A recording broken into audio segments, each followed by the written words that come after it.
Hola a todos. En este vídeo os vamos a dejar nuestra aportación al Congreso sobre Comida, Sostenibilidad y Desarrollo.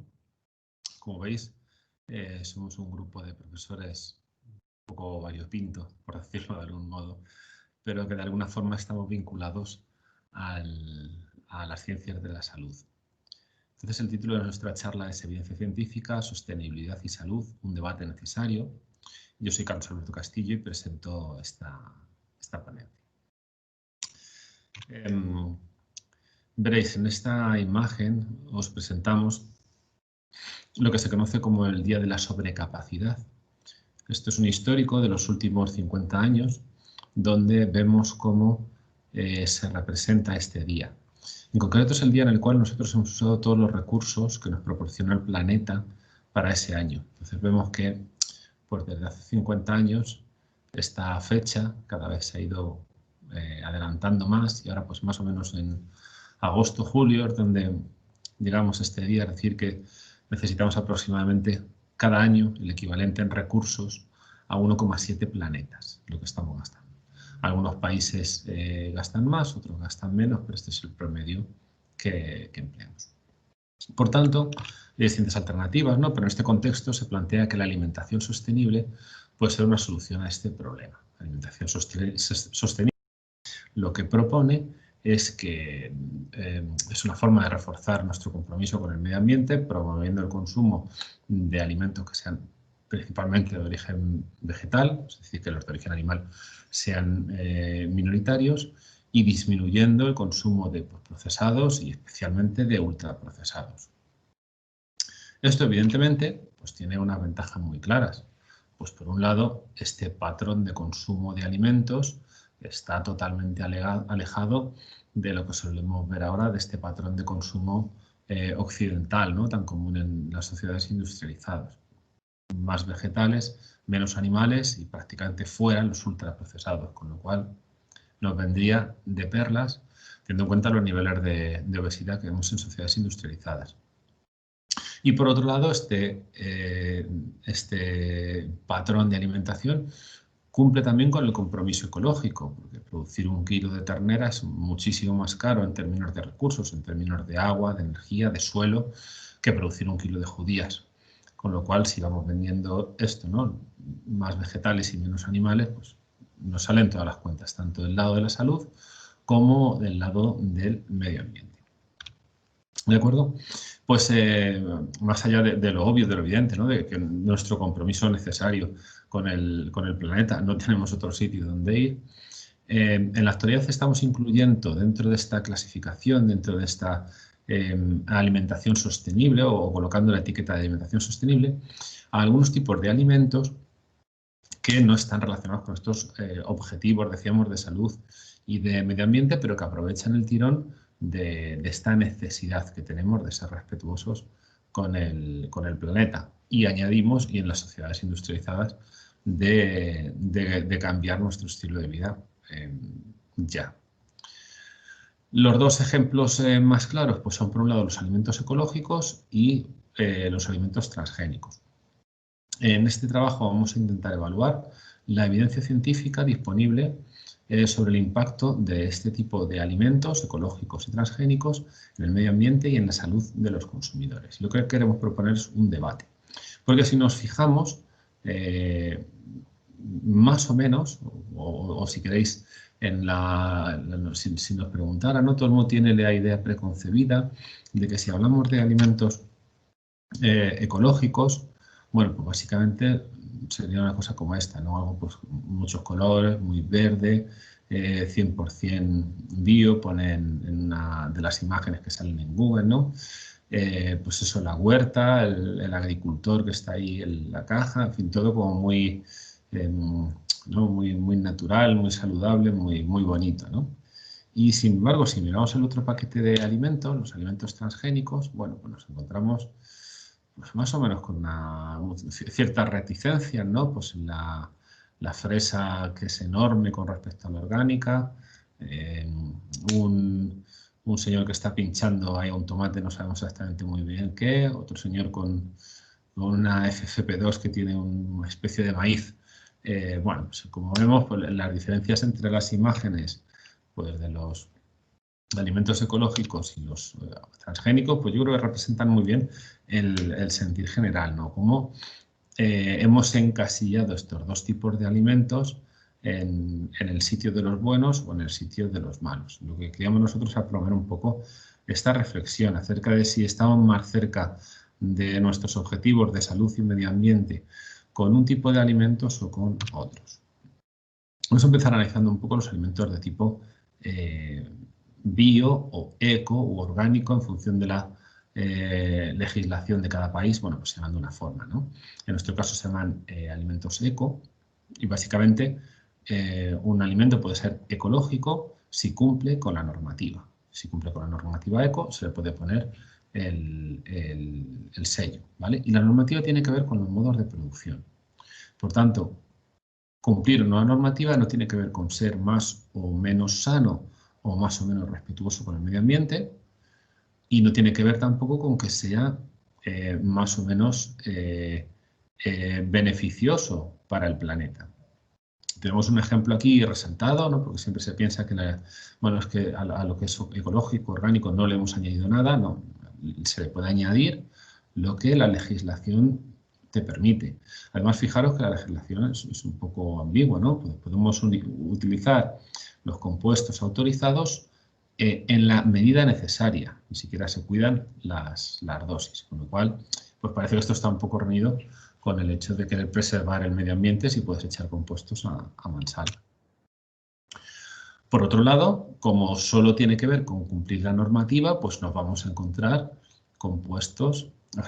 productos alimenticios procesados y ultraprocesados, por tanto, nada saludables y además en los ultraprocesados pues generalmente se mete más energía en su producción que en la obtención de una manzana, ¿no? de un producto, si queréis, primario. Con lo cual, pues tampoco parece que cumplan con este requisito que nos poníamos de que aquello tiene que estar enfocado a la salud. Hay casos muy claros con respecto a estos. Este será seguramente el más sonado. Si recordáis los más viejos del lugar, pues esto fue hace algunos años ya, ¿no? Una alerta alimentaria que hubo por, en principio, pepinos españoles en Alemania. Esto terminó con que hubo que indemnizar a empresas. Eso ha sido muchísimo daño a empresas de Almería que exportaban a Alemania. Y finalmente el brote de coli vino de una granja ecológica alemana. Claro, esto es una cosa que es hasta cierto punto razonable porque tengamos en cuenta que si no podemos usar el mejor herbicida que tenemos, pues a lo mejor el cultivo no crece en las condiciones más óptimas y nos encontramos con parásitos, ¿no? Con lo cual, bueno, pues esto está sujeto a debate, pero realmente... por otro lado, tenemos siempre esta dicotomía, ¿no? De que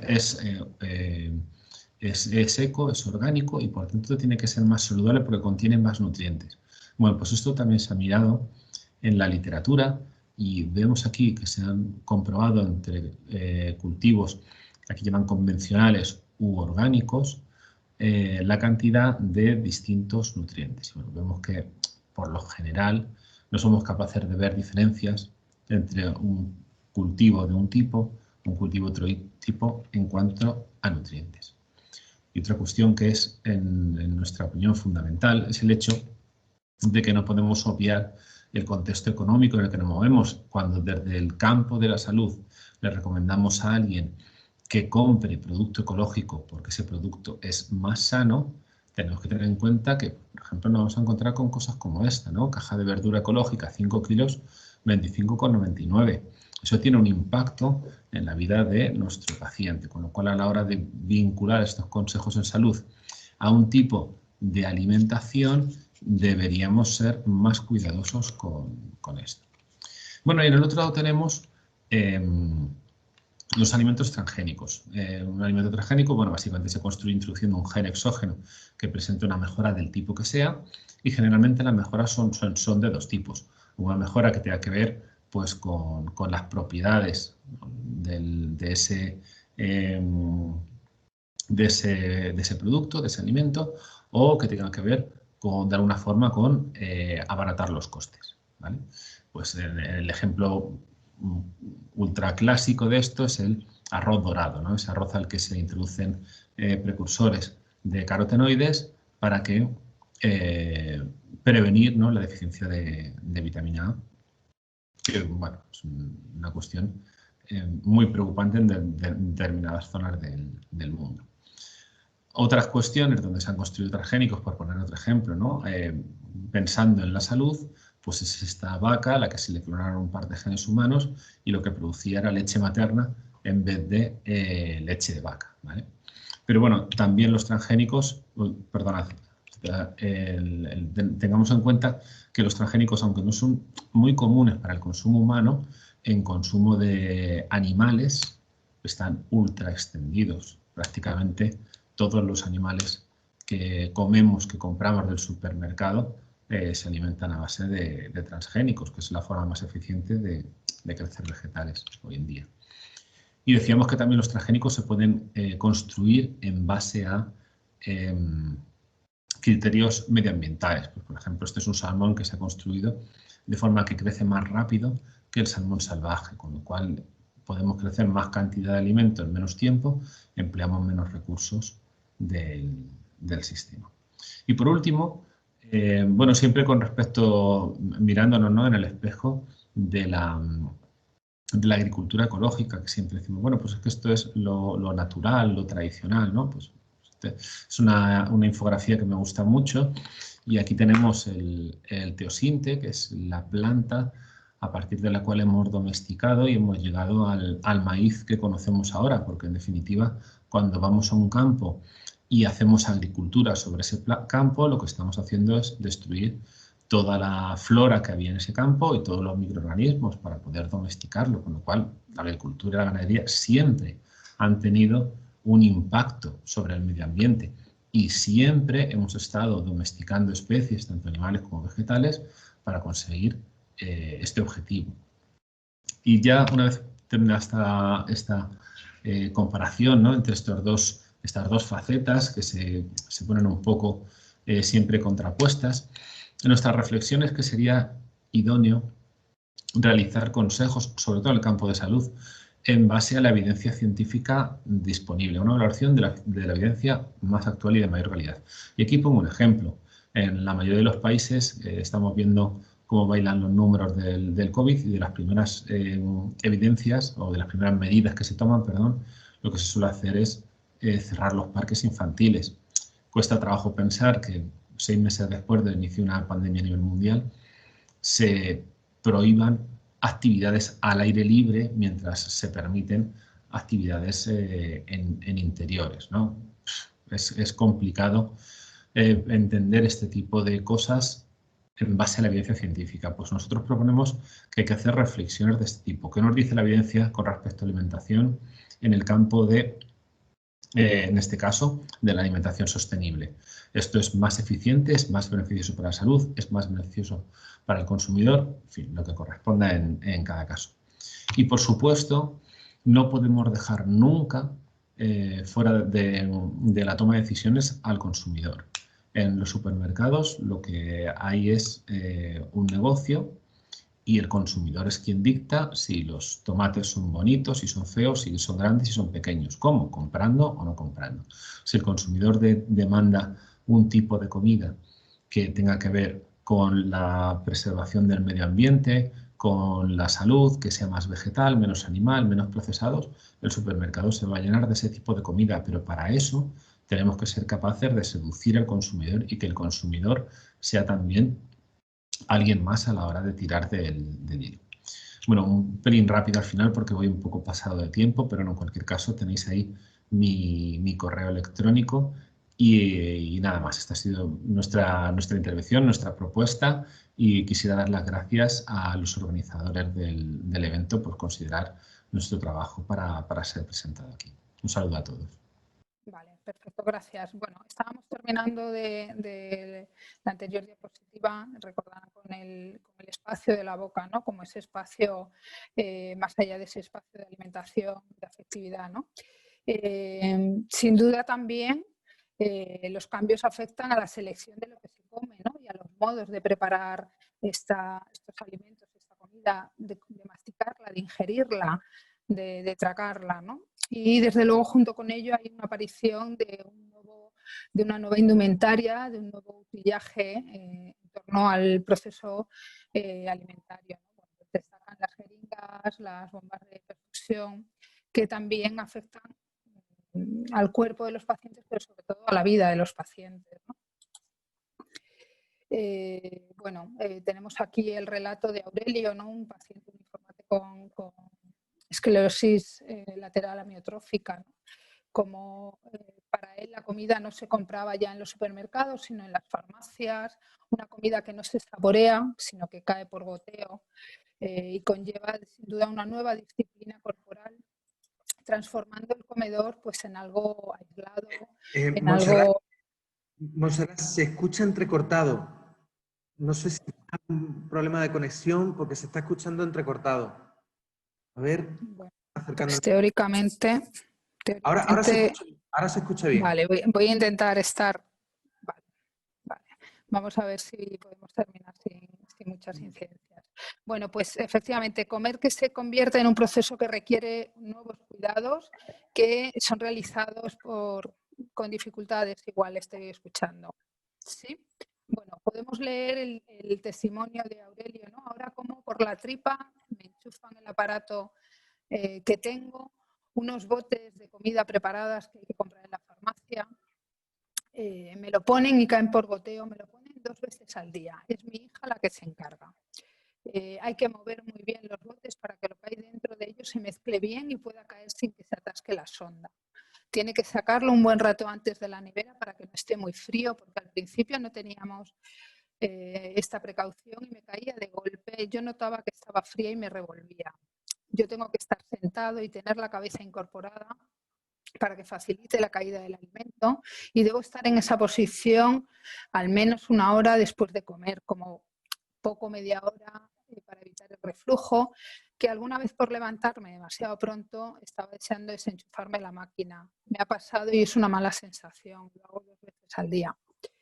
Bueno, espero que estas nuevas maneras, ¿no?, de no comer alimentan el cuerpo, porque aportan esos elementos necesarios en la dieta desde un punto de vista nutricional, pero desde luego aportan poco o nada que ayude a saciar el hambre de cultura, ¿no?, que la comida también aporta. Espero que se escucha bien. Se sigue escuchando todavía un poquito entrecortado. Si te puedes acercar a lo mejor el micrófono lo máximo posible, porque están... Lo tengo aquí, vale. A lo mejor no tiene que ver con el micrófono y no sé si tienes la conexión a tope. No he tenido, sí, porque además he tenido antes, vamos, estamos con clases por Teams y estoy con reuniones y no he tenido, espero.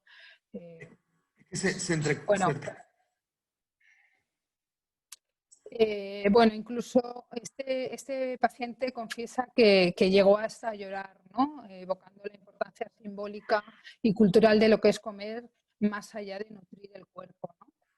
A mí lo que me daban por la jeringa no me saciaba, y además, como no metía nada en la boca, para mí aquello no era comer. No recuerdo muy bien si notaba o no la temperatura de lo que ellos decían que era comida. Cuando pasaba por la sonda, lo que sí que recuerdo con claridad era cómo yo le rogaba a mi mujer que me diera de comer de verdad, y cómo eso tardó en producirse 2 semanas más. Bueno, nada, en las enfermedades los informantes, bueno, pues desde luego se modifica el cuerpo, pero también las sensaciones que a través de los sentidos se perciben, ¿no? Esta modificación afecta sin duda a muchos aspectos de la vida, pero desde luego de forma más notoria a la normalidad culinaria. Es interesante destacar cómo, por ejemplo, los pacientes con cáncer de laringe mostraban sentimientos con mayor incidencia de envidia y de vergüenza. Voy a intentar no detenerme. Jesús, por ejemplo, recuerda cómo una de las, antes de la enfermedad, él comenzaba a comer mucho antes de ingerir los alimentos, ¿no?, en el proceso de cocinar, de sentir los olores, ¿no? Ya era una manera de adelantar ese placer culinario, ¿no? Ahora siente que nunca más pues, va a poder ser cocinero, ¿no? Alguien sin olor o sin sabor, ¿no?, que una vez lo tuvo, ¿no? Pero imagina cómo debe estar disfrutando otros que comen, recrea aquellos pasajes placenteros de su propia vida pasada, ¿no? Con las comidas, que otros en el presente están comiendo, ¿no? Pues esto sin duda provoca sentimientos de envidia, tal como lo han referido, ¿no? Cuando estuvo ingresado, por ejemplo, en la habitación, de igual forma agradecía que no hubiera compañeros de habitación y que estuvieran, por ejemplo, comiendo un bocadillo de salchichón que tanto le gustaba, ¿no? Bueno, pues como vemos, la comensalidad es una de las expresiones más fuertes de sociabilidad, una de las manifestaciones culturales más importantes que permiten, sin duda, dilucidar que la persona es un ser social. El sentimiento de vergüenza hace que se llegue a extremos dolorosos, ¿no? Por ejemplo, en la decisión de no celebrar nada en relación a la comida. Con lo mío ya no se celebra nada, ¿no? Decía este informante, solo los cumpleaños de mis hijos, no celebramos nada porque todos saben que lo pasó mal, porque no puedo comer como todos y por evitar el sufrimiento no se celebra nada comiendo, que era como se celebraba todo antes en mi casa. Bueno, en mi casa, en todas las casas. Estamos en España y aquí se come bien y se bebe bien. Vemos cómo la vergüenza lleva a la soledad culinaria, que pone el acento en el hecho de que en comer en solitario prima esa naturaleza animal frente a la realidad social de la humanidad. Lo que podríamos llamar animalidad culinaria se expresa en un individualismo y en el individualismo y la soledad. No solo comer solo, sino también hacerlo en cualquier momento y de cualquier manera, ¿no? sin modales. Por el contrario, la comunidad comunitaria está implícito en establecer los consensos sociales que afectan a esos modos de comer, ¿no? El comer solitario es una clara muestra de esa exclusión.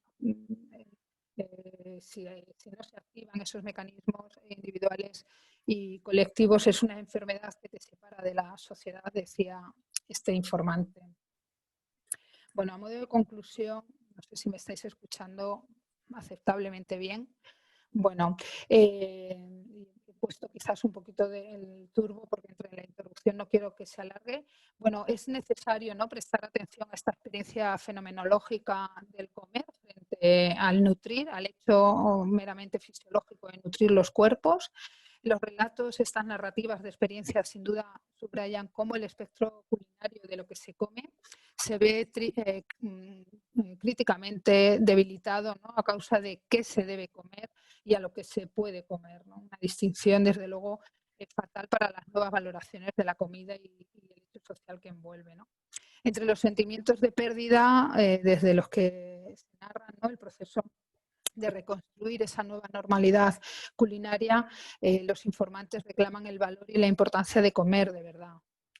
La tristeza y la añoranza, como hemos visto, que son sentimientos no disimulados, ¿no?, de envidia, de vergüenza, recrean el estigma de una nueva distinción gastronómica, ¿no?, sobre todo en los pacientes con cáncer de laringe, lo veíamos, pero desde luego que sientan el cáncer en su mesa. Y luego algo también muy importante es cómo los profesionales de la salud envueltos en los procesos terapéuticos de todos estos pacientes deben ubicar estos relatos de aflicción en el centro de sus prácticas, considerándolo evidencias de primer orden. Bueno, muchísimas gracias. Deciros que, bueno, pues Carmen, por problemas de última hora no ha podido hacer la presentación y pido disculpas por las interrupciones y espero que se haya podido entender. De todas formas, quedo a la espera de cualquier pregunta o duda que haya podido quedar. Muchas gracias. Excelente, muchísimas gracias, Montserrat. Y bueno, pues la técnica muchas veces es así. Y te agradecemos también el esfuerzo de síntesis que desde luego ha sido mucho a la hora de trabajar un tema pues, tan amplio y en este caso tan estremecedor, ¿no? Si alguien quiere plantear alguna pregunta. El video está apagado. ¿Sí? Si alguien quiere plantear alguna pregunta y si no pasamos a la siguiente ponencia. Pues muchísimas gracias, Montserrat. Y la siguiente comunicación sería el recetario de Amaranto, fortaleciendo la cocina familiar y salud alimentaria en Chile, por Alexander Ortega Sepúlveda, del Centro Educativa Investigación de Culturas, Patrimonios y Educación. Alexander, ¿estás por ahí? Sí, Alexander, sí que está.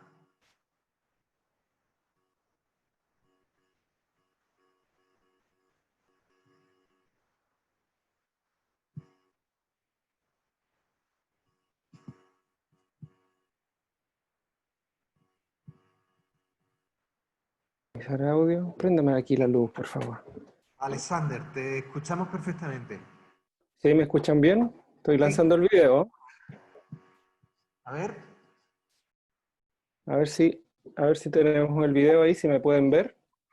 No.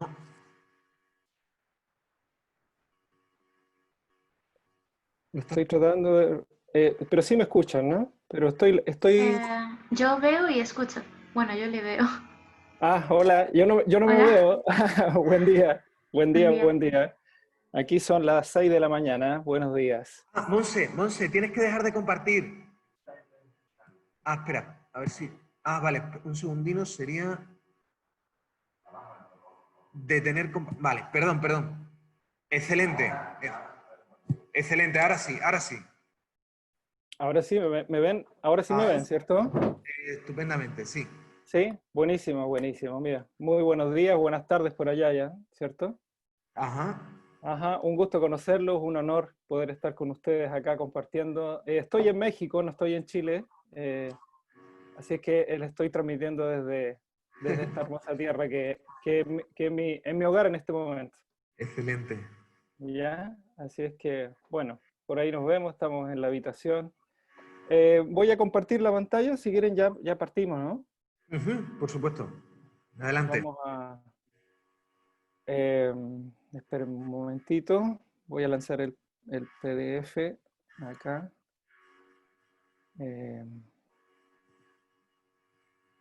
No veo el PDF. Aquí está.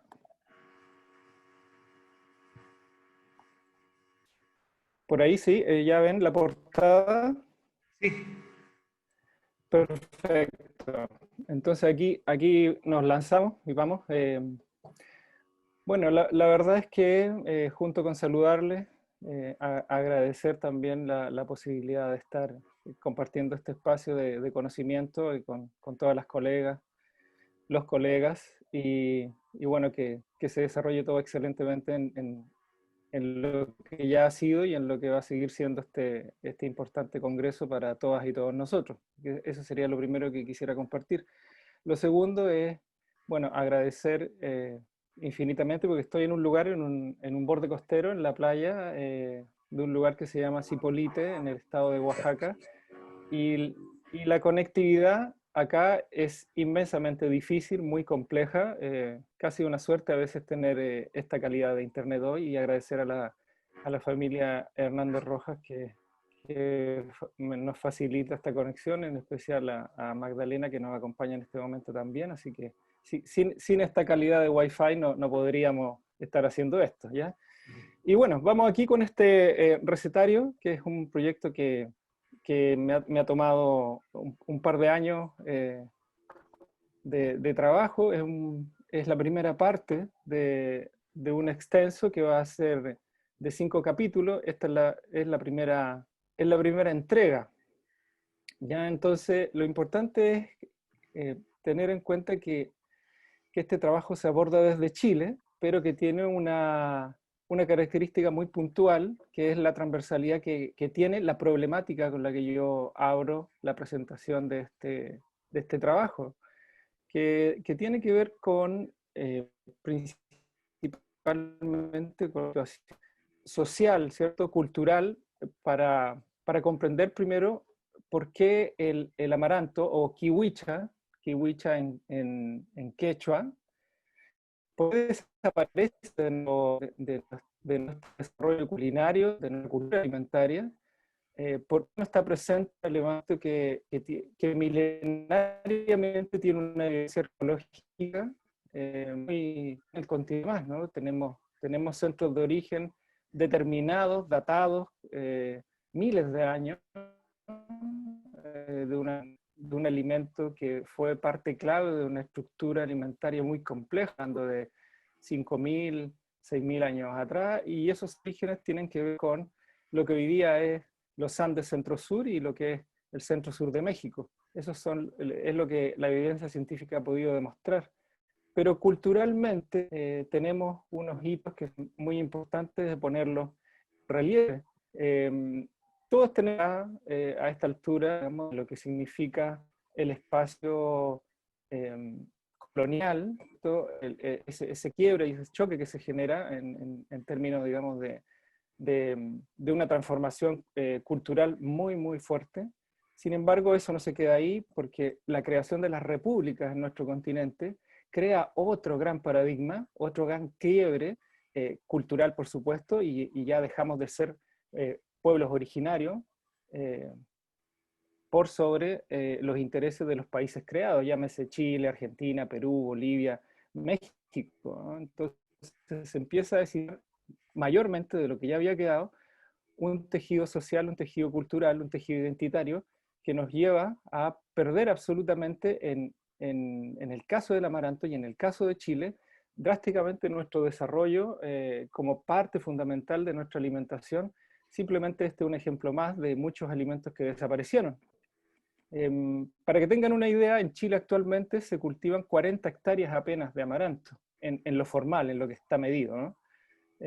No hay un estimativo del consumo de amaranto, o sea, no se puede ni siquiera calcular. En México es 4 gramos por persona al año, y sí hay una cultura de amaranto, solo una pequeña parte, ¿no?, de la cultura. Pero en Chile ni siquiera eso tenemos. Entonces, esos factores son sumamente importantes de reconocerlos a la hora de hablar de un alimento estratégico y de una importancia mayor que está teniendo en el mundo día a día. Entonces, lanzo yo esta idea de recetario con una investigación etnográfica muy, muy importante entre el norte de Chile, en una parte del occidente de Bolivia, y la meseta altiplánica y serrana de Perú, que es donde se conserva el mayor reservorio culinario del amaranto cocinado a partir del grano, semilla seca, y principalmente a partir de acciones en agua del grano, para después partir con un amplio desarrollo que todavía está vigente en Perú. Eso es muy importante considerarlo, que en esa parte del mundo quienes han conservado eso son los habitantes de la sierra y del altiplano de Perú. Entonces partimos visualizando esta como una herramienta posible de inspirar el espacio familiar para retomar y ampliar el repertorio culinario en el caso estrictamente necesario de Chile, para poder colocar este alimento en un nivel abordable para las familias. Entonces partimos con estas consideraciones culinarias porque es necesario poner en evidencia cómo se maneja, cómo se debe preparar este alimento de manera adecuada, situación que no necesariamente la conoce la mayoría de la población. Más bien diríamos que la mayoría de la población está en un desconocimiento en todo sentido de este grano. Entonces partimos con las consideraciones culinarias, cocciones, hidrataciones, etc. Ahí tomamos quinoa y kiwicha, porque son, bueno, está dentro del universo mucho más conocido hoy día la quinoa, por supuesto, pero están a la par, entonces se hace un desarrollo paralelo de ambos para poder abordarlos y hacerlos ingresar a la cultura alimentaria familiar, ambos. Y pasamos de lleno al asunto de llevar una idea de postre, ¿cierto? De crear postres y bebidas. Entonces aquí les dejo y les comparto algunas imágenes de las creaciones que fuimos realizando en términos. Claro, puede ser una propuesta de alta cocina orientada a la familia, ¿por qué no decirlo?, ¿no? No tiene que ver con una alta cocina desde el punto de vista gastronómico, culinario, de una oferta convencional. Por supuesto que puede estar en ese espacio, pero puede estar en el espacio familiar también de la manera estéticamente que la vemos. Entonces ahí tenemos algunas propuestas de postres. Usando Mapuzungún, la lengua del pueblo mapuche, diseñé estas propuestas en algunos casos, ¿no? Como Coñol Puelche, que significa viento helado de la cordillera, para referirme a un helado, ejemplo, de plátano con kiwicha y algunos frutos silvestres de nuestros territorios del sur. Lo mismo que ver a la derecha del carica cochú, que la carica chilensis es la papaya chilena, ¿no? De centro de origen entre lo que es el centro-sur de Perú y una parte del norte de Chile. Y así desarrollamos este apilcochú, que significa, del Mapuzungún nuevamente, antojo dulce, en forma de esfera, ¿no? Usando otros ingredientes locales que están siendo de uso mucho más común en Chile que en otros momentos de la historia, como el cacao, que está penetrando de una manera muy importante en nuestra cultura alimentaria. O a la derecha ven Huiñol Tripanantú, que es lo que sería, entre comillas, el equivalente a nuestro año nuevo, a la renovación del sol, según la cosmovisión de los pueblos originarios del sur.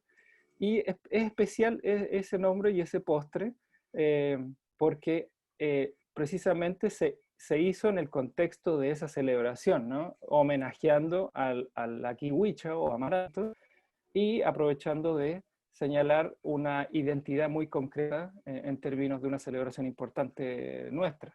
Y pasamos a las bebidas. Hicimos una situación bien simple, 4 postres y 3 bebidas. Como les decía, el libro final va a tener 5 capítulos de distintos desarrollos culinarios y va a tener un cuerpo cercano a las 35 recetas. Y pasamos a la bebida, entonces volvemos a usar otras visiones del desarrollo culinario en términos de este ponche caliente, que el ponche caliente es algo que nosotros normalmente sí podemos consumir entre Chile, Argentina, Bolivia, Perú, Ecuador, compartimos esa idea, y en el caso de este recetario lo complementamos con el amaranto. Igual que estos cremosos de kiwicha, lo que ven a la derecha, que serían los smoothie o batidos, y aprovechamos esta tendencia, digamos, del batido verde, de los temas muy saludables, muy contemporáneos por lo demás, para plantear una bebida que sea de uso cotidiano también. Y terminamos con una versión más osada, que esto sí digo osado porque en Chile no es tan frecuente realizar fermentaciones relativamente alcohólicas de granos, salvo el trigo, y ahí viene el paradigma nuevamente, ¿no? O sea, como es la suplantación de un cultivo y de un uso cultural, el trigo se posiciona, como en el mundo entero, o en una gran parte del planeta, por sobre los granos locales, ¿no? Entonces acá volvemos a poner en relieve que esas fermentaciones y esas bebidas que son milenarias pueden volver a estar como muy sencillos en el imaginario colectivo de una familia. Y bueno, las conclusiones... Perdón, se está colando, creo que Miguel, disculpa.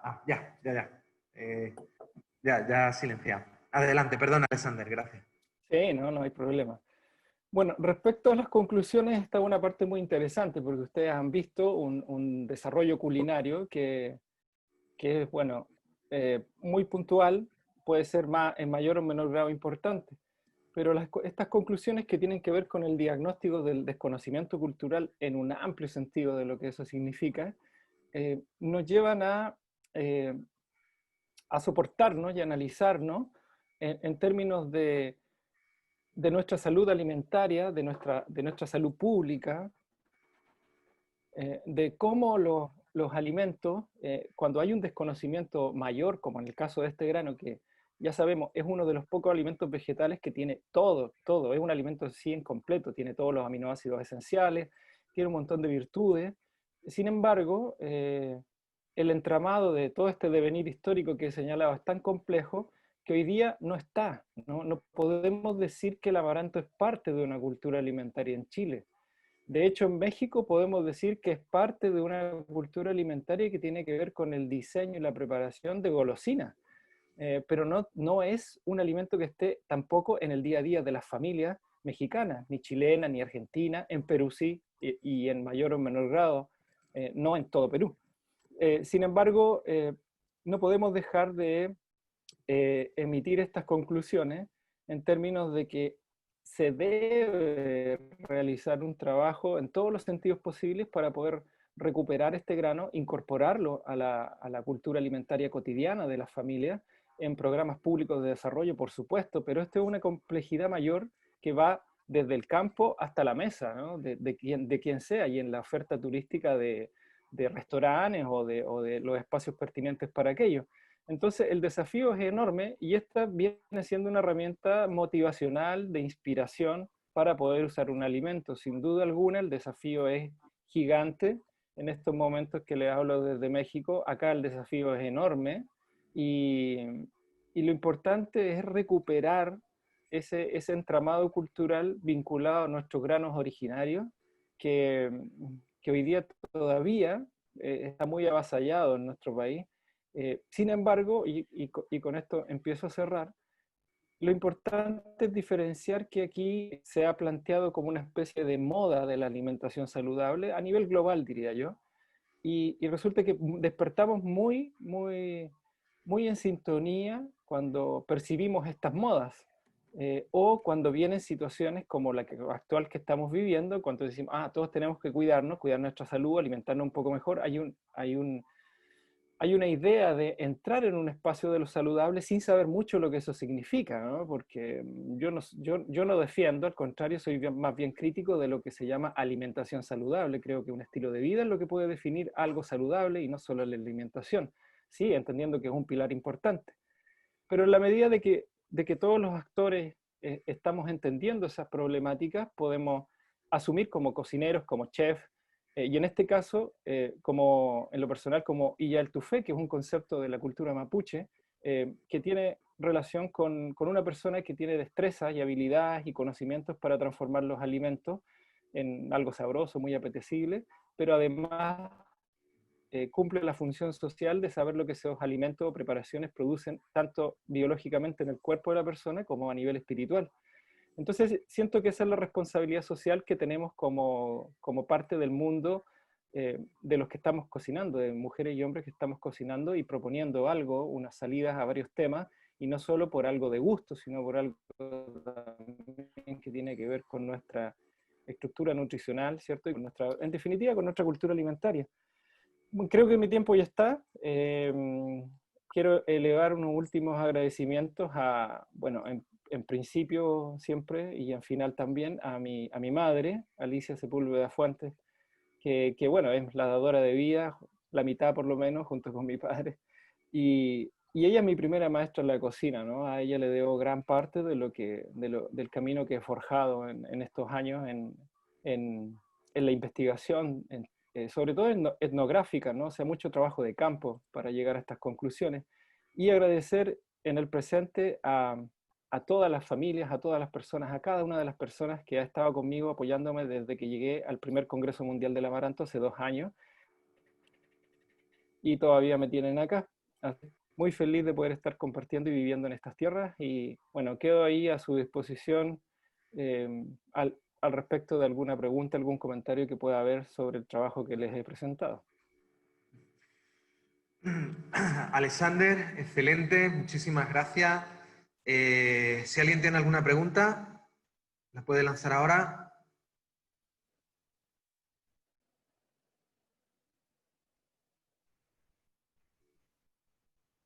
Si no hubiera ninguna pregunta, pasaríamos a la siguiente exposición, no sin antes agradecerte pues el esfuerzo de síntesis de un trabajo que se ve largo y desde luego también muy interesante, ¿no? La recuperación del amaranto en su vertiente alimentaria.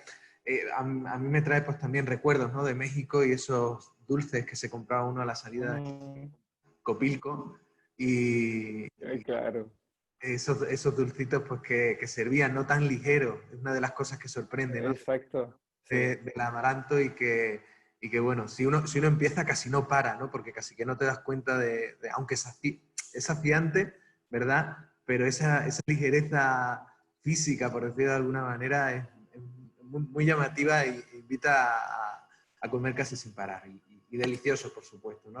Descubrir contigo esa cantidad de posibilidades del amaranto para mí también ha sido pues, particularmente llamativo por la experiencia que tengo en mi memoria sentimental del amaranto. Pues muy agradecido y Sí. ¿alguien tiene alguna pregunta? No, me parece que está tímido el público. No, está bien. Bueno, si me escuchan, quisiera tomar un par de minutitos más para cerrar tu idea de lo que has compartido recién y esa experiencia que tuviste tú en México. O sea, si comparamos y contrastamos esa sola realidad de tener a disposición esa alegría o palanquetas ya te acordaste del nombre, ¿no?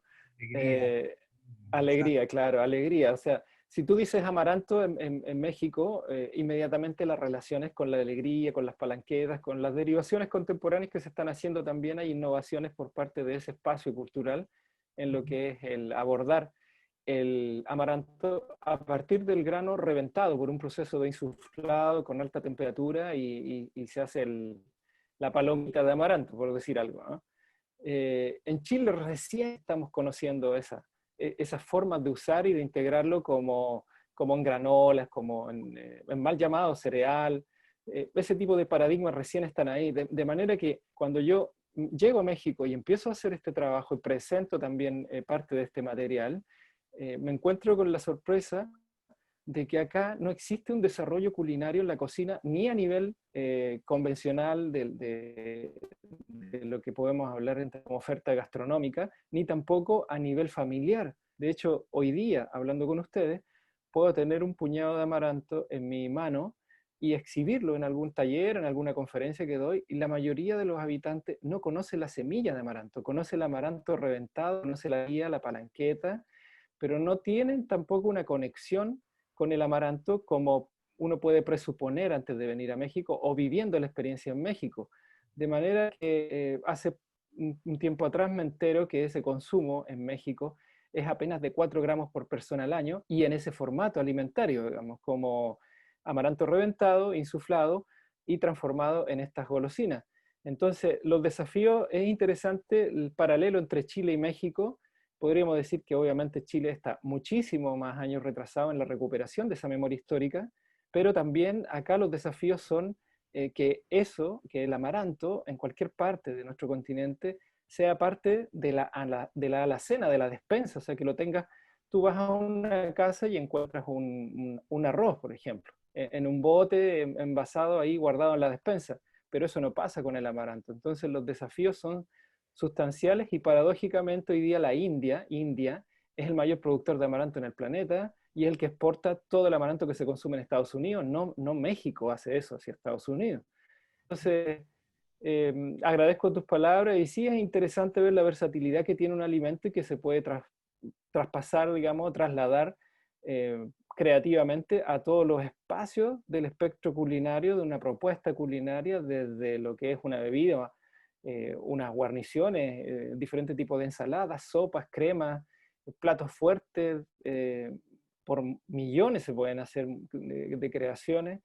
Entonces, ese es el desafío y esa es la invitación a la comunidad que puede estar también escuchando. O sea, tomen el amaranto, hidrátenlo, cuézanlo en la cacerola 10, 12 minutos, déjenlo enfriar si quieren y ocúpenlo, pero en lo que se les ocurra, ¿no? Ese es el consejo. Así que muchas gracias por este espacio que me han permitido expresar y exponer este trabajo que apenas es una pincelada, como les digo, ¿no? Porque el libro final va a tener, ojalá, 35, 40 recetas en todos los aspectos del desarrollo culinario, de lo que entendemos en nuestra labor como chef y como desarrolladores culinarios. Así que bueno, un abrazo, muy buenas tardes por allá, buenos días desde acá y voy a seguir atento ahí Perdón, Alexander. Abrazos. Quisiera yo hacer un comentario al respecto de lo que están comentando. Perfecto. Precisamente el amaranto. Bueno, Alexander, en primer lugar, felicitarte por el trabajo que estás haciendo. Bien interesante, bien importante. De México. Entonces, entre las experiencias que comentas con Lorenzo, me hacen evocar directamente a mi niñez, saliendo ahí de la escuela para comerme una alegría. Y al respecto, bueno, tiene que ver con esta raigambre de la tradición mesoamericana. El amaranto, en ese sentido, fue fundamental para las comunidades bajo el área cultural que conocemos como Mesoamérica, para los pueblos originarios. y que tiene que ver incluso con un sentido un poco de teofagia, porque con el amaranto hacían precisamente lo que se conoce como los soalis, que es una masa de granos de amaranto reventados, donde le daban la forma de los dioses. Y entonces después se lo comían en una especie de comernos a los dioses y alimentarnos desde ellos. Y creo que ese elemento efectivamente es algo que se ha perdido directamente ya desde el México como lo conocemos en la actualidad. Así que me parece fantástico y fundamental este tipo de ejercicios y de recuperación de un patrimonio, y que bien interesante, por ejemplo, como en otros países empieza a permear las tradiciones culinarias, y en algunos otros, bueno, no diría quizá que, claro, caen en desuso, pero cada vez es menos gente la que consume esas alegrías como tal. Sí, sí, muy bien. Ahí solo complementar, muchas gracias por tu intervención. Claro, no mencioné ese aspecto porque precisamente como lo estoy abordando desde Chile y el tiempo es breve, sin duda alguna yo soy un productor de Soali para mi requerimiento, para mi goce.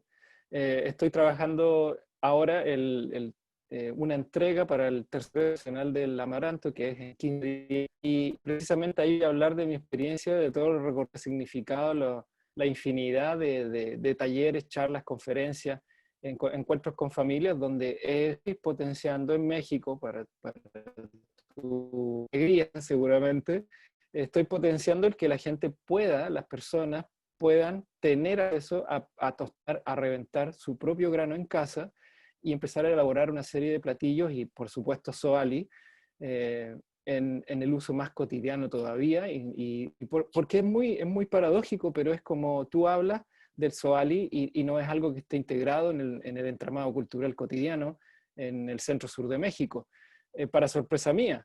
Entonces me ha tocado tomar un rol, ejercer un rol social de poder consolidar estos viajes y estos trabajos que estoy haciendo por México, probablemente, ¿no? Desde una visión desde la cultura más profunda, leyendo muchos documentos, haciendo muchas entrevistas también que tienen que ver con el pasado, ¿no? Con la memoria que nos queda de los códices que fueron escritos, recuperando esa memoria histórica, esa memoria culinaria, por supuesto, porque hay un desarrollo culinario muy interesante. Y desde ahí, mira, lo he traspasado al mole, lo he traspasado a los fermentos, a las bebidas fermentadas, lo hemos traspasado al mundo de los quelites, a mezclarlo en sopas, en crema, en las ensaladas o como guarniciones con vegetales locales que son muy propios de la cultura hoy día y que son muy potentes, ¿no? Entonces, eso va a ser ya en 2 semanas más para el Semana de Amaranto, donde voy a poder hacer una exposición de aproximadamente 40 minutos y que va a dejar en evidencia ya no solo el trabajo que partí haciendo en Chile respecto del amaranto, sino que la realidad que me ha tocado vivir en los casi 2 años que llevo viajando, recorriendo, viviendo entre las familias y entre las personas acá en México. Así es que mi trabajo continúa en ese sentido, ¿no? Motivando a todas las escalas posibles el que se consuma este alimento y que se lleve al espacio culinario familiar. Todo es que en México la destreza en la cocina, en las familias, tiene un nivel poco frecuente a nivel global, incluso podríamos decirlo, como una de las tatarabuelas de la culinaria en el planeta. Así es que, bueno, con eso cierro y espero volver a encontrarnos y que este trabajo que he compartido también sirva e inspire a quienes están presenciando en este momento. Muchísimas gracias, Alexander.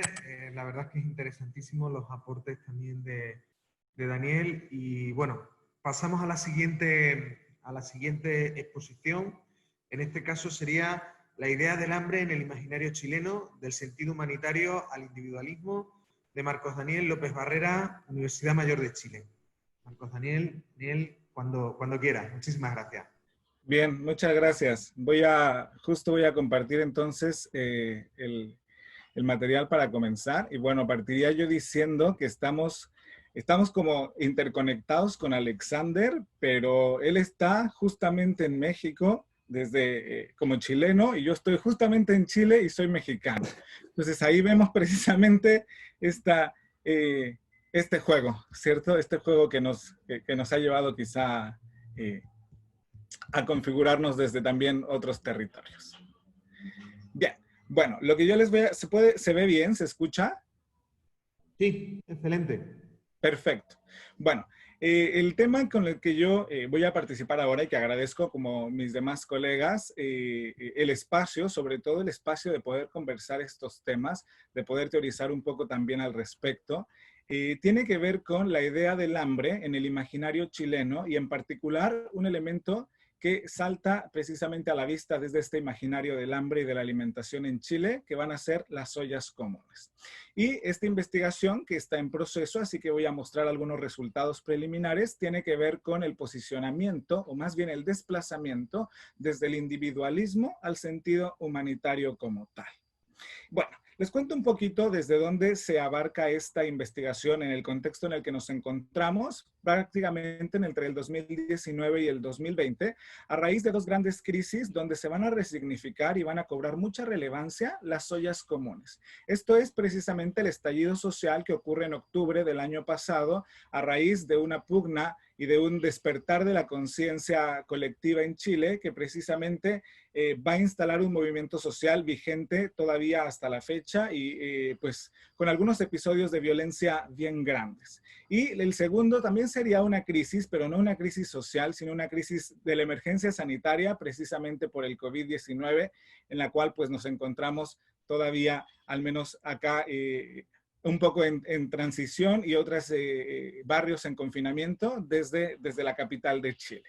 Y esta investigación sigue una metodología cualitativa. El foco que tiene es realizar un análisis documental de los medios, de la prensa, de también los medios digitales, sobre cómo se va configurando y reconfigurando este imaginario en torno a la idea del hambre y en torno a precisamente las ollas comunes. Entonces, a partir precisamente de la cuarentena, tenemos, como vemos en las imágenes, de dos medios importantes en Santiago, surgen protestas incluso que en plena pandemia, en pleno confinamiento total, en plena cuarentena obligatoria, surgen precisamente protestas en una comuna en el bosque por falta de comida, aduciendo principalmente a que pues antes de la salud necesitamos comer, ¿no? Y vamos entonces a manifestarnos y vamos entonces a generar esta demanda social porque no hay comida, porque obviamente los precios se han encarecido, porque la tasa de desempleo subió exponencialmente, como en la mayoría de los países en los que nos encontramos a través de la emergencia sanitaria, y que, bueno, obviamente va haciendo más grande esta brecha entre la adquisición de los alimentos, y bueno, pues sin alimentos básicamente no hay vida. Entonces, se posiciona incluso antes que la emergencia sanitaria, la emergencia de tener que comer. Y también vemos ahí, por ejemplo, una fotografía donde nos indica que la mascarilla no cubre el hambre ni la miseria, nos protege de algunas cosas, pero entonces hace incluso más visible esta crisis, esta desigualdad y esta idea del hambre en un país que tiene índices de población en desnutrición y en hambre pues muy inferiores al resto de América Latina como tal. Entonces, ese es un poquito el contexto en el que se sitúa esta investigación que, como les comento, sigue en curso. Y a modo de antecedentes teóricos, las ollas comunes han sido tomadas por algunos ejercicios de investigación, no tanto, hay escasa publicación al respecto de las ollas comunes, pero podemos hacer un rastreo, como vemos en la imagen, más o menos de 1985 hasta ahora, el 2020, donde empieza a tomar forma precisamente el estudio del fenómeno de las ollas comunes como tal, ¿no? Así que por el tiempo y el espacio voy a dejarlo hasta ahí en esta revisión teórica. Entonces, hablamos de hambre desde entonces y hablamos de hambre ahora, como vemos en una fotografía precisamente de 1932, de una olla para alimentar a las familias que estaban cesantes entonces en el trabajo, en ese entonces, en una crisis que viene agudizada precisamente de la gran crisis de 1929 y en 1930-35 impacta Chile de una forma pues bastante alta. Y al respecto acá haría un primer acercamiento para quienes no estén familiarizadas ni familiarizados con lo que es una olla común. Una olla común funciona un poco como un comedor solidario, pero tiene una característica bien importante. Su organización es vecinal o comunal, su organización es autónoma y esta surge normalmente ante la amenaza por el hambre. Aquí estas características diferenciadoras, que vamos a encontrar en las ollas comunes es que son instancias autogestionadas por los mismos vecinos, por la misma comunidad, que se alejan incluso, vamos a ver, de la ayuda del gobierno y de la ayuda de instituciones que tengan que ver con un sesgo político. Surgen, también esta es una característica en los sectores populares. Las ollas comunes son las ollas del pueblo donde se reúne para producir alimentos, para alimentar al propio pueblo, del pueblo para el pueblo. Y generan también un grado alto de identidad y cohesión social al ser autogestionadas y al indicar también entonces un sentido de comunidad bien importante. Las ollas comunes son una práctica que en un inicio en la historia de Chile se ligan mucho a los movimientos sociales, también a los movimientos huelguistas. Cuando hay una toma, por ejemplo, de alguna fábrica o incluso en la actualidad, cuando hay alguna toma de instalaciones de algún colegio, de alguna universidad, es común que se armen estas ollas donde precisamente vamos a tener una instancia de compartir los alimentos, pero además nos va a dotar de cierta identidad ante estos movimientos, ante estas huelgas, ante estas carencias y ante estas demandas que van a ser en un sentido colectivo. Y también tiene que ver un poco y está bien ligado a veces a la idea de la caridad o de la religión. Algunas congregaciones religiosas también tienen la costumbre de ayudar, pues obviamente a los sectores más desfavorecidos, al sector de los migrantes y de las migrantes, al sector de las zonas más vulnerables de Santiago, estableciendo estos elementos desde la olla común. Y así podemos rastrear rápidamente, esto va a ser casi una carrera contra el tiempo, pero vamos a poder ver o rastrear esta idea del hambre como un elemento que se arraiga en el imaginario chileno.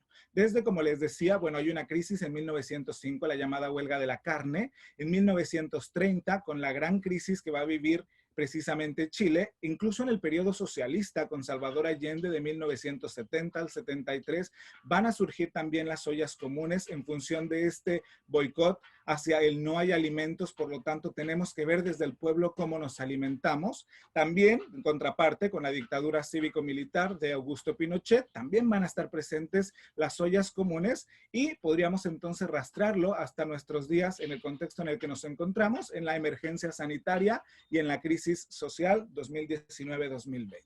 Y aquí, algunas de las características preliminares que hemos podido observar al respecto de este análisis de los medios es que hay una doble dimensión de la olla común. La olla común, en primer lugar, funge como un mecanismo político. En este sentido, tenemos ejemplos como las llamadas por el mismo gobierno ollas del pobre que surgen en la crisis de 1930. En esta crisis, el gobierno entrega comida, pero entrega comida con un fin político, para frenar el desconocimiento y la tensión. La gente se está aglomerando en las calles, pugnando, clamando por el sustento diario, por la comida como tal. Y entonces el gobierno establece este plan de las ollas del pobre que tienen que ver con, entonces, apaciguar un poquitito antes de que se nos salga de control. Pero esta olla común tiene una relación pasiva. Si se fijan, aquí pasamos de ser un elemento autogestionado desde el pueblo a ser un elemento ocupado o empleado por el gobierno para un mecanismo político. Entonces, se arma una relación pasiva. Acá el pueblo no participa ni en la producción de la olla, ni en la distribución de los alimentos que se producen en la olla, ni tampoco incluso en el consumo.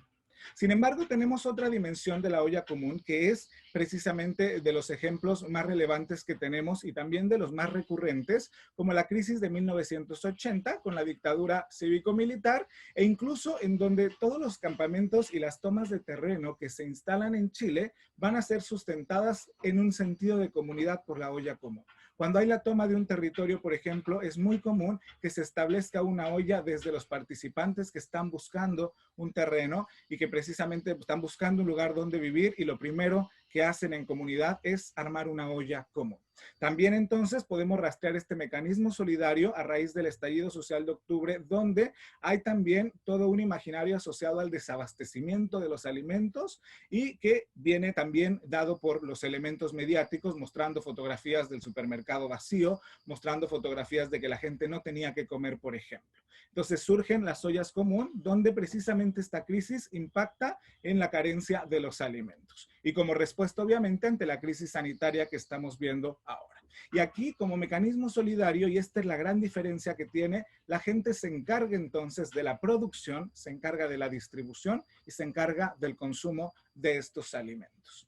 Y tiene relevancia, sobre todo en las ollas comunes en la actualidad que tenemos por la emergencia sanitaria, un lema que se consolida precisamente a partir del estallido social del 2019 que dice, solo el pueblo ayuda al pueblo, ¿no? Y aquí hay una resignificación de este sentido solidario en la pandemia. En tiempos de pandemia se han reformulado las ollas comunes desde la solidaridad. Ahora tenemos ollas comunes, por ejemplo, con un servicio de delivery o de reparto a domicilio, ¿no? Donde, para evitar contagios, obviamente, la gente se inscribe en las ollas comunes, se producen los alimentos de nuevo, autosustentadas y autogestionadas, y entonces se lleva la comida a las personas que lo necesitan.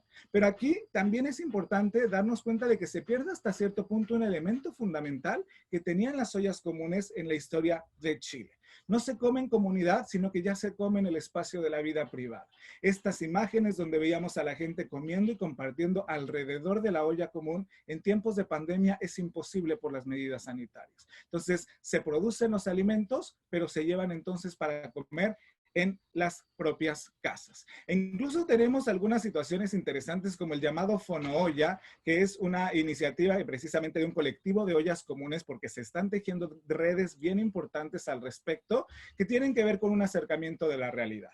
También con donde, bueno, uno llama a este fono, se inscribe o dice necesito comida y entonces el servicio de delivery o de entrega se las llevan directamente a las personas que lo necesitan. Y lo mismo pasa con las redes sociales. Hay mucha producción, como vemos y vamos a ver en algunas imágenes, de elementos audiovisuales, sobre todo más sobre infografías e imágenes, avisando y viralizando un poco a propósito del internet, viralizando estas ayudas que se entregan a partir de las ollas comunes. Entonces, tenemos básicamente una asociación de la comida con el sentido de comunidad. Incluso durante la crisis social del 2019, cuando se generan cabildos escolares, universitarios y comunales, ahí tengo una experiencia al respecto precisamente de la Universidad Mayor en donde trabajo, donde hicimos un cabildo con estudiantes universitarios para hacer también un poco de contención emocional y compartir y conversar sobre el estallido social de octubre del 2019. Y me llamaba mucho la atención que después de que terminamos el conversatorio con las y los estudiantes, nos dijeron, bueno, ¿y no vamos a ir a comer nada? ¿No vamos a ir a compartir? Nos hubiéramos hecho una olla común.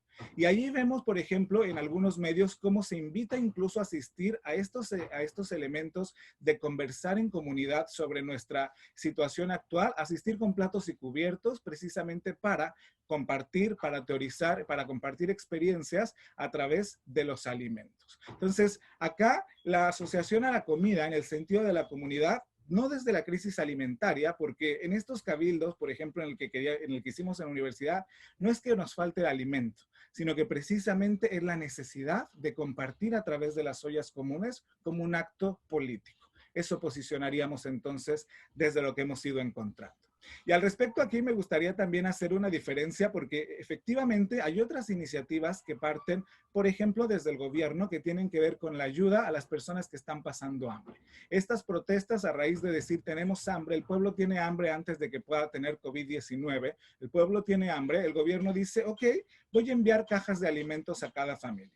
Pero las cajas de alimentos no tuvieron un buen recibimiento en Chile, incluso salieron muchos memes al respecto, se ridiculizaron en las redes sociales porque contenían productos ajenos muchas veces a el patrimonio gastronómico que en la cotidianidad estamos acostumbradas y acostumbrados a consumir en Santiago, porque además estas cajas le llegaban a gente que no las necesitaba tanto y a la gente que las necesitaba no le llegaban, entonces a mí de repente me llegó una caja de alimentos y era como, bueno, aquí hay un reparto que está siendo bien desapegado de la realidad como tal.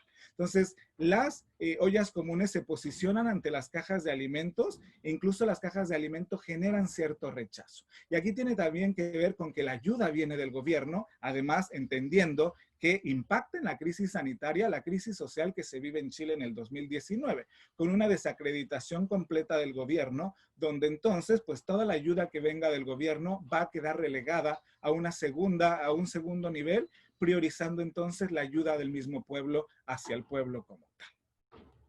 Y ahí vemos, por ejemplo, algunas de las imágenes que les decía, en las protestas se queman incluso las cajas de los alimentos del programa Alimentos para Chile en función precisamente de rechazo y de rechazo directo al apoyo político hacia paliar el hambre. También tuvimos algunos impedimentos gubernamentales. El 25 de junio del 2020 se elaboró y se estableció un protocolo de funcionamiento para las ollas comunes, como podemos ver en las imágenes, sobre todo la imagen de la derecha, con distanciamiento social, la gente se iba a formar precisamente para poder hacer el consumo y adquirir estos alimentos en las ollas comunes. Y esto fue visto por el pueblo como una afrenta directa del gobierno ante una organización que es vecinal y ante una organización que no tiene tintes políticos. Al respecto, ahí mucha gente, los organizadores, las organizadoras de las ollas comunes se posicionaron al respecto y proclamaron al gobierno que, bueno, al final efectivamente este protocolo era necesario para tomar medidas sanitarias al respecto. Sin embargo, también en el imaginario se entendió como un freno que se le estaba queriendo poner precisamente a las ollas comunes y al impacto que estaban teniendo. Incluso otro de los elementos mediáticos que también fue bastante viralizado y bastante rechazado fue un cierto, incluso mencionado lavado de imagen que hace el ejército, quien ha sido un actor fundamental para el estallido social del 2019 con una violencia ejercida impresionante para reprimir precisamente estas demandas sociales. Y entonces salen en los medios ejemplos donde el ejército participa en las ollas comunes. El ejército entonces directamente de encabezados es el que alimenta al pueblo. Y también esto, en lugar de ayudar al lavado de imagen, produce un rechazo bien interesante en torno al imaginario que se genera. Al respecto, bueno, la participación social de las mujeres tiene una tradición histórica en las ollas comunes ante el hambre. Esta idea de la mujer que lucha por su familia, pero que además lucha por las demás familias como tal. La mayoría de las ollas comunes en la actualidad que se tienen precisamente a partir de la emergencia sanitaria son manejadas por mujeres, por colectivos de mujeres. Somos mujeres 5, 6, 7 que nos juntamos como vecinas a hacer comunidad y ayudarle a quienes lo están pasando mal en estos momentos. Y esta es una idea que se retoma tanto en la derecha como en la izquierda. Cuando estábamos, por ejemplo, con la crisis de 1970 al 73 con Salvador Allende y la vía chilena al socialismo, las mujeres de derecha, precisamente en repudio y en desacuerdo con el gobierno allendista, generaban estas ollas comunes diciendo, bueno, nos tiene el comunismo así, nos tiene el socialismo sin alimentos, tenemos que valernos por nosotras mismas como mujeres para ayudarle a nuestras familias. Y en la actualidad del día de hoy, precisamente también estos grupos colectivos de izquierda en contra del gobierno actual precisamente tienen que ver con la misma moneda. Estas ollas comunes de los alimentos que cualquier gobierno de cualquier color político pues nos están haciendo falta en el país. Entonces se convierte así, podríamos decir, en una práctica de memoria colectiva. Y al respecto de cómo se reformula para el siglo XXI, bueno, hay una visibilidad digital entonces de este lazo de solidaridad que emana desde el pueblo, ¿no? Con herramientas para acercarse a la gente y para hacerse presente y para poder también llegar a todas las personas que están necesitando precisamente pues el alimento vital.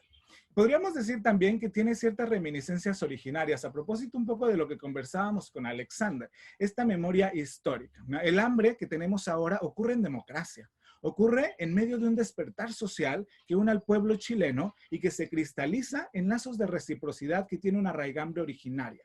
Como vemos en algunas de las fotografías, salen noticias en los medios donde el trueque revive y el principal producto que está comercializándose a partir del trueque son precisamente los alimentos como tal. También tenemos otros ejemplos donde nos dicen en algunos panfletos, no es caridad, es Keyugun, ¿no? Que significa precisamente en Mapuzungún, este sentido, nexo de solidaridad con el pueblo, lo que llamaríamos la reciprocidad. E incluso huertos comunitarios que uno se encuentra en la calle precisamente para obtener frutas donde todos tienen que colaborar.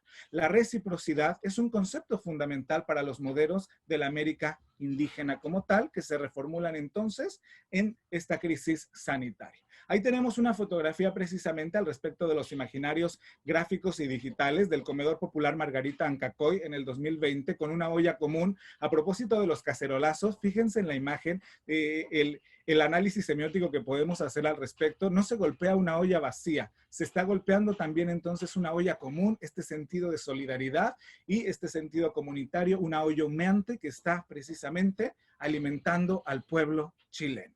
También tenemos algunas manifestaciones en las calles donde, por ejemplo, en la olla común es hambre y es organización, no votos para una elección, donde se desligan entonces las ollas comunes y tienen un cierto repudio incluso a que se les vaya a asociar con algún partido político o con un color. Y estas ollas comunes también arman una red solidaria. Entonces, surgen diferentes iniciativas. ¿Perdón? Te voy a tener que pedir un poquito de brevedad porque se nos está agotando el tiempo. Ya, perfecto. Bueno, rápidamente entonces, estas redes solidarias precisamente nos permiten también generar redes y las ollas generan redes que permiten ayudar o en colectivos para ayudarle a estas ollas comunes como tal, para precisamente crear este sostenimiento y esta labor de las ollas comunes. Y no solamente estas redes, a propósito de, son desde el pueblo como tal, en el sentido del sector popular. Incluso la alta cocina llega a la pobla, como se le llama, donde la cara social de la gastronomía nos está dando cuenta de restaurantes que tienen precisamente gran estatus social, metiéndose directamente a trabajar con la gente en estas ollas comunes. Incluso la comida festiva, a propósito de que acaba de pasar el 18 de septiembre, las fiestas patrias de Chile, la empanada de pino, que no puede faltar en la celebración, bueno, fue el platillo estrella entonces de esta comida festiva. Y de las conclusiones que podríamos sacar al respecto preliminares, el hambre entonces es un problema colectivo, por lo tanto, se necesita una solución colectiva de organización comunitaria. Así, la olla común es una constante histórica en Chile desde la memoria reciente, como veíamos en este paso del tiempo, e incluso hasta la crisis sanitaria que nos encontramos hoy. La configuración entonces de este sistema alimentario en tiempos de crisis va a girar hacia la solidaridad, a pesar de algunos casos de individualismo como los acaparamientos y los saqueos. Y esta solidaridad se estrecha y se focaliza como fenómeno totalizador de la alimentación. Nos interesa desde la producción, desde la distribución y desde el consumo esta autogestión. La potencia entonces de la solidaridad y de esta reciprocidad que genera la olla común establece redes de apoyo para quienes apoyan y que además tiene una interseccionalidad. Muchos elementos, muchos agentes están en funcionamiento, a excepción de uno, el gobierno. ¿Por qué? Por este nexo que hacíamos. Y por último, pues nos permitiría entonces dimensionar estas raíces originarias también. Hay un giro a una relación distinta con la comunidad y con la naturaleza. Y por último, les dejo a propósito de un conversatorio que se armó el 26 de mayo del 2020, un conversatorio que se llamó Santiago a la sombra del hambre, y se creó, Zulema Contreras creó unas décimas en torno a lo que estaba pasando. Se las dejo solo para reflexionar. Tiempos de hambre, la convicción y no la prisa, nos une como enjambre. Muchas gracias. Excelente, Daniel. Muchísimas gracias. Disculpa. No, lo siento. Yo sabía, por eso dije que iba a estar contra el tiempo, pero lo entiendo. Excelente. No. Excelente ejercicio de síntesis. Te pedimos disculpas por haber tenido un poquito más y te agradecemos muchísimo también esta perspectiva comunitaria. Si queréis, podemos plantear una pregunta muy breve para dar paso ya a la siguiente. Si alguien tiene una pregunta, la podríamos plantear. Aquí David tiene una pregunta y inmediatamente pasaremos a la siguiente ponencia. Hola, buenas.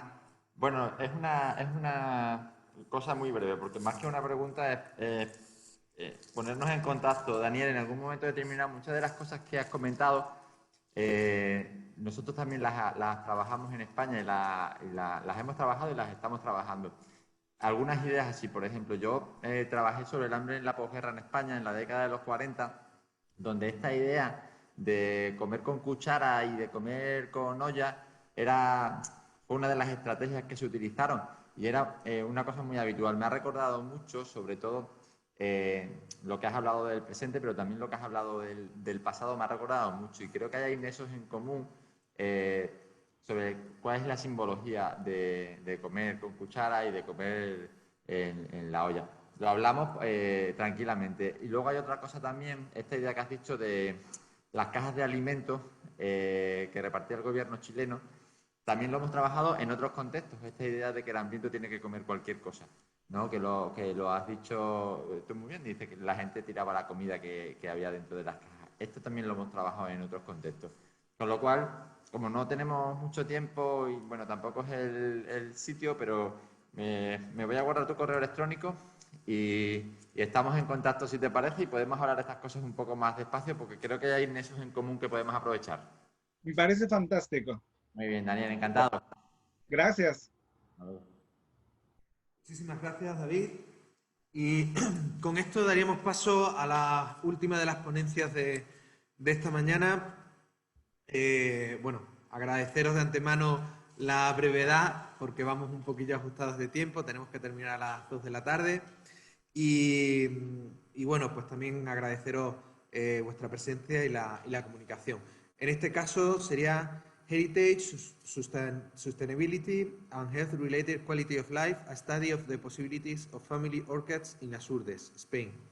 Por parte de Miguel Madruga, José Carmelo Asuar, José Carlos Vivas, María Mendoza, Lorenzo Mariano y David Conde. Muchísimas gracias y adelante. Vale, ¿me oís bien? Vale, voy a compartir la presentación con vosotros, ¿vale? Y aquí está. A ver si... Un momentito, a ver si puedo compartirla. A ver dónde la tengo. Aquí está. Vale, no sé si veis la presentación. Sí. Vale, perfecto. Vale, pues bueno, vamos a comenzar con esta presentación. En primer lugar, agradecer también a la organización del Congreso por darnos cabida en este interesante congreso que se está desarrollando tanto de manera presencial como de manera online. Y bueno, pues nosotros vamos a presentar un estudio que estamos desarrollando y que tiene que ver con la herencia y la sostenibilidad y la calidad de vida en una zona rural, concretamente en las Urdes, aquí en España, en Extremadura, y las posibilidades que tienen en esa zona rural los huertos familiares, que además han salido también en alguna de las ponencias anteriores, ha salido algo similar. Pues vamos a explicar un poco qué posibilidades tienen esos huertos familiares para la población rural que vive en esa zona.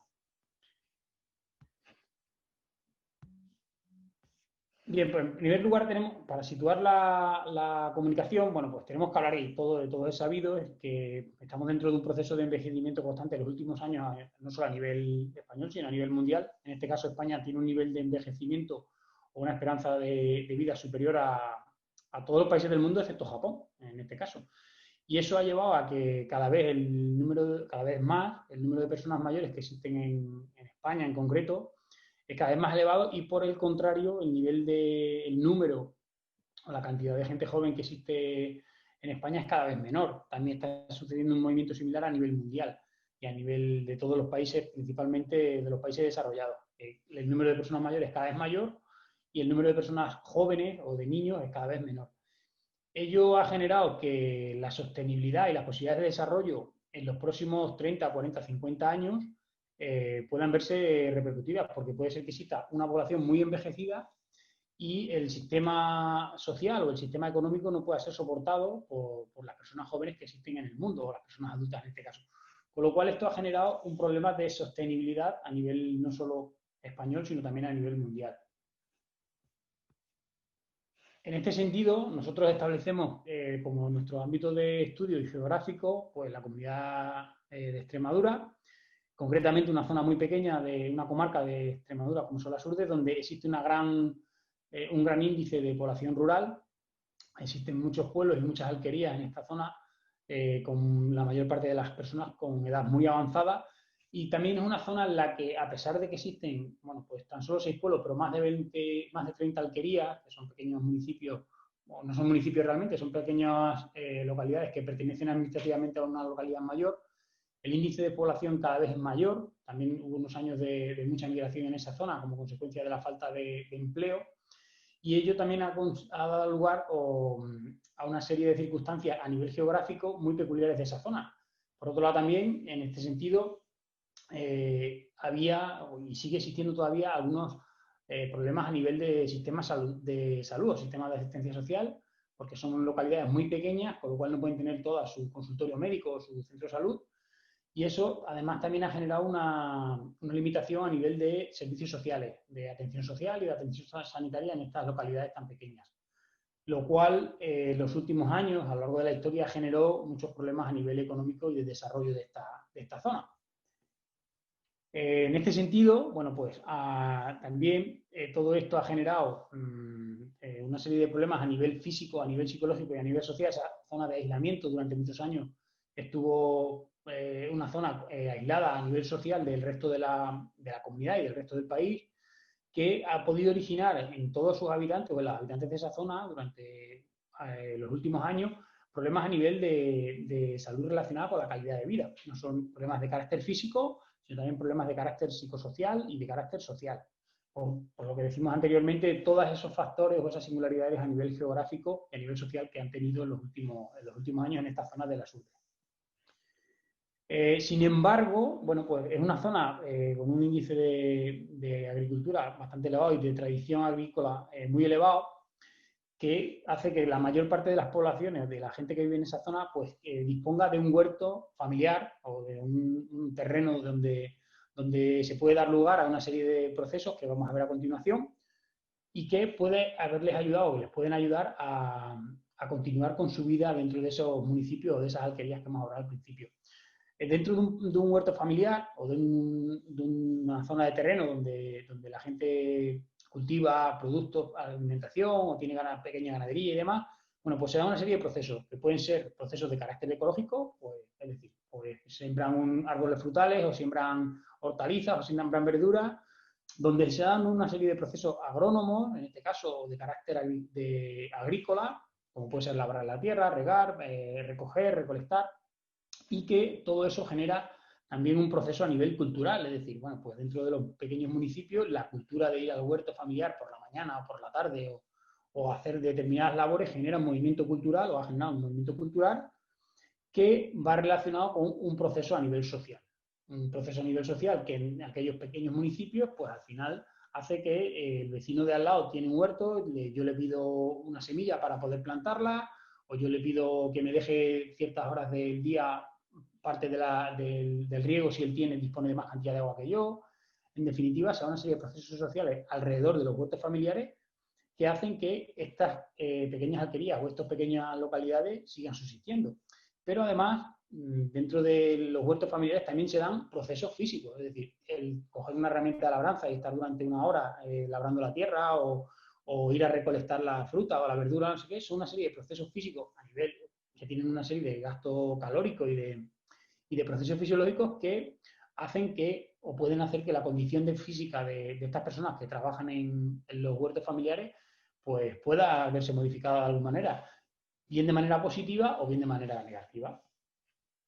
En este sentido, existe mucha literatura y en el ámbito científico en la que, bueno, pues practicar de manera habitual actividad física tiene una serie de beneficios, ¿no? Pues tiene, por un lado, beneficios a nivel de condición física, pues cualquier actividad que implique un gasto energético relacionada y desarrollada de manera regular produce una serie de modificaciones en la condición física, ¿no? De aumento de la fuerza, de aumento de la resistencia, de mejora del equilibrio, etcétera, etcétera. Por supuesto, todo este tipo de actividades también está más que demostrado que tiene unos efectos sobre la condición psicológica, es decir, pues la mejora del bienestar, disminuye los procesos de depresión. En definitiva, bueno, pues tiene una repercusión general sobre la capacidad psicológica de cualquier persona. Y todo esto tiene un impacto positivo sobre la calidad de vida de las personas. La cuestión es que nosotros nos preguntamos si todo esto, si la actividad física de manera regular tiene una mejora o una serie de efectos sobre la condición física, sobre la calidad de vida y sobre los efectos psicosociales, si todas las actividades físicas que se desarrollan dentro de los huertos familiares tienen algún efecto sobre la calidad de vida. Entonces, al plantearnos esta pregunta, dijimos, oye, pues podríamos desarrollar en esta zona de las Urdes, que tiene una gran tradición agrícola y una gran tradición de huertos familiares, nos planteamos la opción de ver si realmente los huertos familiares como tal tienen una serie de efectos. Y hemos desarrollado un estudio, estamos desarrollando un estudio en el que se va a evaluar, por un lado, qué efectos tiene el hecho de ir a un huerto familiar de manera regular sobre la actividad física, qué efectos tiene sobre la condición física de las personas que asisten y qué efectos tiene sobre la calidad de vida relacionada con la salud. Para ello, bueno, pues hemos seleccionado una muestra de estudio de algunas de las localidades donde el nivel de huertos familiares es más común. Son personas mayores que tienen que tener más de 65 años, como comentaba anteriormente, la comarca de las Urdes, que es una comarca con poblaciones muy pequeñas, con 6 poblaciones, con 6 municipios y más de 30 alquerías, y aquellas personas que que tengan un huerto familiar, bueno, pues pueden participar en este caso dentro del estudio. Toda esta evaluación que vamos a hacer de la condición física, de la calidad de vida, bueno, pues se van a realizar a través de una serie de cuestionarios validados que tienen que ver pues, con el nivel de actividad física, el nivel de actividad física en el tiempo libre, la calidad de vida en sí, cómo las personas mayores perciben su nivel de condición física, y luego también se van a llevar a cabo una serie de valoraciones sobre la condición física como tal. Es decir, pues se va a evaluar la resistencia, el nivel de fuerza que tiene, la flexibilidad, la velocidad e incluso también el equilibrio. Todo ello para, como decíamos anteriormente, evaluar cuál es la calidad de vida o el impacto que tienen los huertos familiares sobre la calidad de vida y sobre la condición física de las personas mayores que residen en esa zona. Como todavía estamos en fase de estudio, todavía no tenemos los resultados, pero sí que es cierto que los resultados que nosotros esperamos de este estudio es que, bueno, aquellas personas que acudan de manera regular a los huertos familiares a trabajar, pues adquieran o tengan o manifiesten unos niveles superiores de condición física que aquellas personas que no tienen un huerto familiar o que no asisten de manera regular al huerto familiar. También esperamos o creemos que se va a dar el caso de que aquellas personas que tienen un huerto familiar y que van regularmente tengan un mayor nivel de calidad de vida relacionada con la salud que aquellas personas que no asisten al huerto familiar de manera regular. Y también creemos que por una cuestión de género es probable que haya diferencias en este sentido. Por un lado, la condición física y por otro lado, la calidad de vida relacionada con la salud en relación a aquellas personas, pues en relación a los hombres y a las mujeres, probablemente esperamos encontrar diferencias de género. Si bien es cierto que muchas veces el huerto familiar tradicionalmente en esta zona, pues a veces el marido iba a trabajar fuera de la localidad y la mujer era la que se encargaba un poco de las tareas del hogar y las tareas del huerto familiar. Por tanto, bueno, si todos estos resultados son de manera positiva y son los esperados y los que deseamos encontrar o los que esperamos que a través de este estudio podamos encontrar, al final se pretende que estos huertos familiares, o se puede entender que estos huertos familiares no dejan de ser un recurso más para las zonas más rurales y que les puede servir a mejorar su condición física, les puede ayudar a mejorar su calidad de vida y por otro lado también les puede proporcionar una serie de alimentos más saludables que aquellos alimentos que son procesados o que se compran muchas veces en los supermercados y que no son productos tan naturales como aquellos que tú puedes retirar o que tú puedes coger en tu huerto familiar. Puede ser una hortaliza, una fruta o cualquier alimento que tú puedas sacar de tu huerto familiar. En definitiva, lo que se pretende con este estudio que estamos desarrollando es comprobar y evaluar si los huertos familiares, además de una serie de procesos que hemos comentado anteriormente, tienen lugar, pues si esos huertos familiares pueden servir para aquellas personas que viven no solo en la zona de las urdes, sino en otras zonas rurales a lo largo y ancho de Extremadura, como existen, o a lo largo y ancho de España, si pueden servir como recursos para mejorar, en definitiva, la calidad de vida de las personas mayores. Entonces, bueno, pues eso es lo que pretendemos con este estudio y lo que probablemente, si los resultados son positivos, pues podamos alcanzar, incluso extrapolar a otros estudios o a otras zonas de Extremadura o incluso a otros lugares de España. Por mi parte, nada más. Muchas gracias por vuestra atención y quedo a la espera de cualquier pregunta que queráis hacer.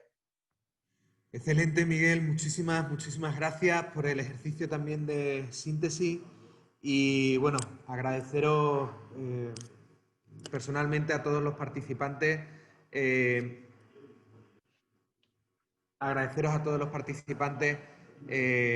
Bueno, pues vuestras comunicaciones. Podemos hacer, si queréis, una pregunta.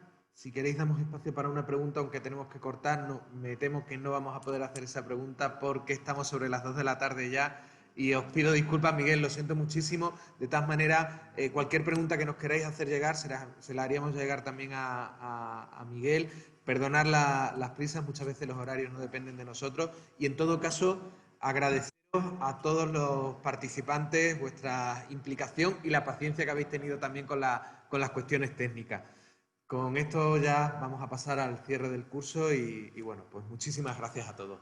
Damos por finalizada esta sesión. Gracias. Sí, podemos ir cerrando. Muchísimas gracias. Ah, es la misma, perdón. Os podéis quedar también. Muchísimas gracias.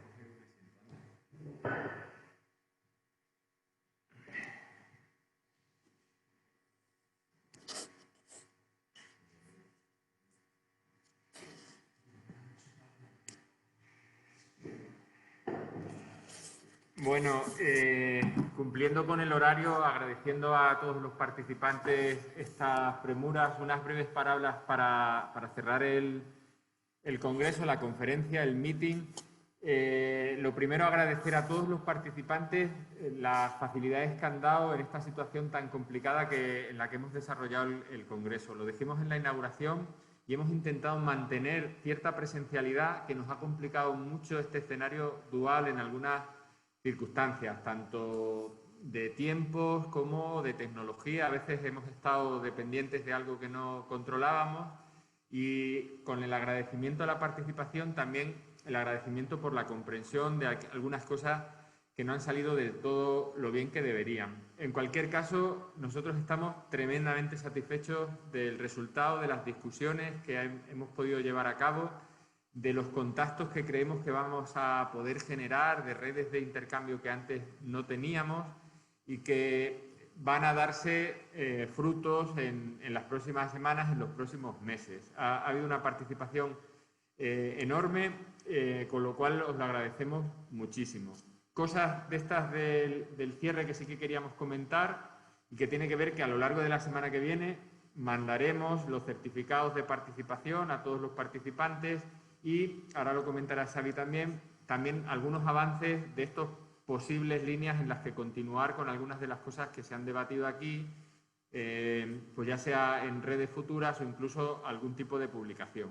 Así que, sin más, le doy la palabra a Xavier Medina, al doctor Medina, y agradezco a todos los participantes su implicación y las ganas de estar aquí, algunos presencialmente, otros en la distancia, con el cariño a algunos de los mensajes que nos han llegado en estos tiempos que son tan complejos para estos encuentros. A los que están fuera, solo decirle que a muchos de ellos les hemos echado, les hemos extrañado. Estas plataformas permiten estar, pero no lo hacen de la manera a la que estamos acostumbrados, estos encuentros que están siempre mucho más carnales. Muchísimas gracias a todos. Le cedo la palabra al doctor Medina. Bueno, por mi parte, no mucho más que añadir a lo que ha comentado Lorenzo. Estamos muy contentos de haber llegado hasta aquí, de haber podido llevar a cabo este congreso, que no ha sido fácil por los tiempos en los que corren. Era un congreso que estaba previsto de manera presencial para encontrarnos y que finalmente hemos tenido que virtualizar en buena parte. Ha sido una lástima no poder vernos físicamente, pero las cosas en estos tiempos son así. Estamos muy contentos de que haya podido salir adelante, estamos muy contentos de las presentaciones que se han ido haciendo, de las discusiones que hemos tenido y creemos que puede tener una buena continuación en el futuro. Este había sido un congreso organizado en y desde la Universidad de Extremadura y ha sido también el 61 Congreso de la Comisión Internacional de Antropología de la Alimentación y el 4º Congreso de la Cátedra UNESCO UOC de Alimentación, Cultura y Desarrollo. Hemos tenido gran cantidad de participación de una veintena de países y más de 120 participantes. Lo consideramos un éxito. Y estamos pensando en nuevas líneas para seguir en contacto y además para posiblemente emprender alguna publicación. Junto con los certificados que iréis recibiendo la semana próxima, iremos estando en contacto y os iremos diciendo cómo van las negociaciones, cómo van las posibilidades y si es posible o no tener algún contacto próximo y alguna publicación también. Por nuestra parte, nada más. Agradeceros a todas y a todos muchísimo vuestra participación y vuestro buen hacer y decir que nos vemos pronto, lo antes posible, si los tiempos nos lo permiten y si podemos organizar algún encuentro próximamente. Gracias a todo el mundo y hasta muy pronto. Damos por clausurado este encuentro. Saludos. Hasta pronto. Abrazos.